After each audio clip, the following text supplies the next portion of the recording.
Bienvenue pour cette nouvelle séquence des paroles de la vie éternelle avec Marc Joseph. Nous sommes le 10 août 2023.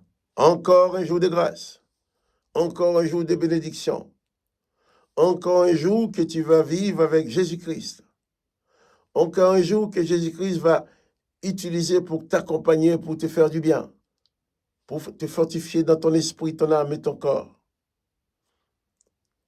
Jésus-Christ dit, je suis avec toi tous les jours jusqu'à la fin du monde. C'est ce que je suis venu te rappeler ce matin. N'oublie pas, souviens-toi et n'oublie jamais que Jésus-Christ est avec toi tous les jours jusqu'à la fin du monde.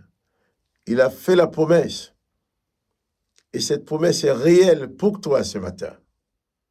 Quels que soient les événements que tu vas traverser, quels que soient les événements que tu vas rencontrer aujourd'hui, alors pas de panique. Élève ton âme à Jésus-Christ. Sache qu'il est avec toi. Il est fidèle et il est tout puissant pour te garder et te protéger. Je vais continuer la lecture avec toi dans l'évangile de Marc, chapitre 12. Jésus-Christ dit, verset 10, Marc 12, verset 10, « N'avez-vous pas lu cette parole de l'Écriture? La pierre qu'ont rejetée ceux qui bâtissaient est devenue la principale de l'angle. C'est de la volonté du Seigneur qu'elle l'est devenue, et c'est un prodige à nos yeux. Ils cherchèrent à se saisir de lui, mais ils craignaient la foule. » Je m'arrête là. Jésus parle encore pour ceux qui s'efforcent à faire disparaître Dieu de leur vie, à faire disparaître tout ce qui peut leur rappeler l'existence de Dieu, l'existence de Jésus-Christ. Il parle d'une pierre que tout le monde avait rejetée. Il dit la pierre qu'ont rejetée ceux qui bâtissaient est devenue la principale de l'angle. La pierre principale. La pierre principale qu'on rejette. Et qu'on peut la rejeter, on peut la mépriser, on peut la dédaigner. Elle demeure ce qu'elle est, la pierre principale.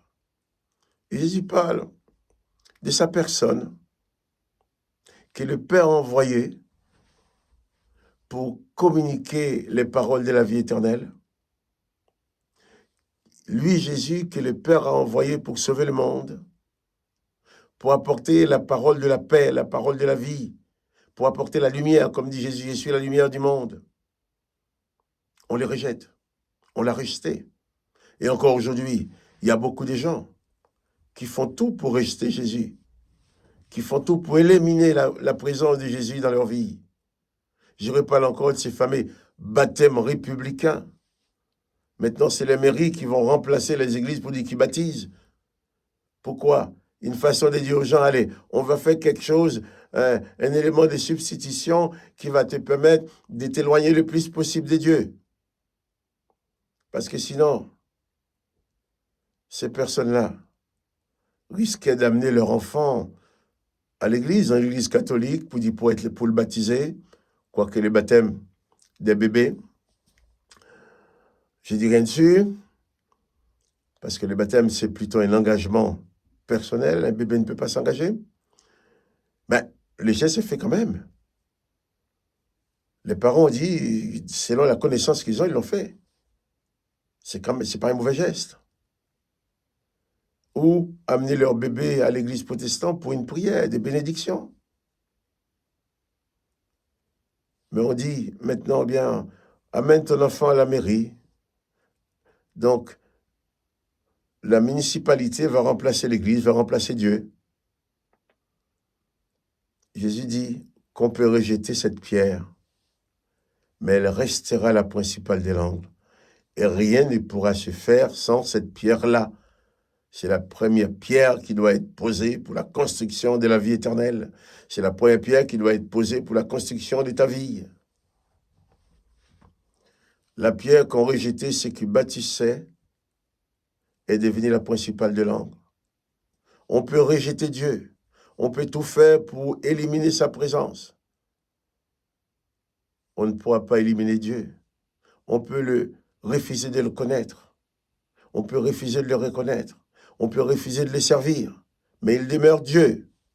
Mais toi et moi, nous sommes dans ce monde pour quelques jours. Nous sommes dans ce monde pour quelques mois, quelques années, si vous voulez, quelques décennies même. Alors, on va être plus généreux. Mais ça représente quoi devant l'éternité? Rien du tout. Jésus est venu dire à quiconque veut croire sa parole, celui qui croit en moi a la vie éternelle. Il dit même, je m'en vais vous préparer une place dans la maison de mon Père. On peut tout faire pour écarter ces choses. On peut tout faire pour dire que Jésus-Christ n'existe pas. On peut tout faire pour dire que Jésus-Christ n'est pas le Sauveur. Mais Jésus-Christ demeure le Sauveur. Et tôt ou tard, tu vas trouver en face de lui. Et maintenant, c'est lui qui vient en face de toi pour te dire, je veux que tu sois sauvé. Je veux que tu sois guéri. Je veux que tu sois libéré de toutes ces puissances démoniaques qui te manipulent. Je veux que tu sois libéré de toutes ces puissances, ces démons qui te poussent à faire des choses que tu ne voudrais pas faire. Jésus demeure. Tu peux le contester, tu peux parler contre lui, tu peux le rejeter. Tu peux t'opposer à ceux qui viennent te parler de lui. Tu peux faire comme, tu peux même les maltraiter, comme cette parabole que nous avons lue hier. Maltraiter ceux qui viennent te parler de Jésus-Christ. Tu peux le faire, malheureusement pour toi. Mais tu ne pourras pas détruire la présence de Dieu. Tu ne pourras pas détruire le pouvoir de Jésus-Christ. Tu ne pourras pas détruire le salut que Jésus-Christ donne. Et il est le seul qui dit, je suis le chemin, la vérité et la vie. Nul ne peut venir au Père que par moi, dit Jésus. Et il ne ment pas, il dit la vérité. Que son nom soit béni. Mais toi, ne te laisse pas empiéger. Ne te laisse pas emprisonner dans cette prison d'incrédulité au point de refuser l'accompagnement de Jésus-Christ dans ta vie. Jésus-Christ dit, je suis le chemin, la vérité et la vie. Nul ne vient au Père que par moi. Et ça, c'est la vérité. Alors, ne rejette plus la pierre principale. Ne rejette plus la puissance principale de ta vie. Ne rejette plus celui qui t'offre l'éternité. Et c'est Jésus-Christ qui te dit, si tu es d'accord, moi je suis avec toi tous les jours jusqu'à la fin du monde. Autant que le monde existe, autant je suis avec toi. Quand le monde n'existera plus, eh bien tu seras avec moi dans mon royaume, dit Jésus. Il a dit, je m'en vais te préparer une place. Pas de panique. Jésus-Christ t'accompagne dans toute la plénitude de sa grâce, de sa bonté, de sa miséricorde, dans toute la plénitude de sa puissance. Quels que soient les événements que tu vas vivre aujourd'hui, souviens-toi, n'oublie pas que Jésus-Christ est avec toi. Et pas de panique. Pas de panique, Jésus-Christ est là. Prends seulement conscience de son existence et de sa présence permanente dans ta vie. Que le nom de Jésus-Christ soit béni. Que toi aussi tu sois béni. Et quant à moi, Marc-Joseph, je te dis, à demain pour une nouvelle séquence des paroles de la vie éternelle avec ce pouce-là, liker, pour dire que tu aimes la vidéo, pour encourager les autres à le voir aussi, pour permettre aux autres de le trouver facilement. Sois béni et à demain.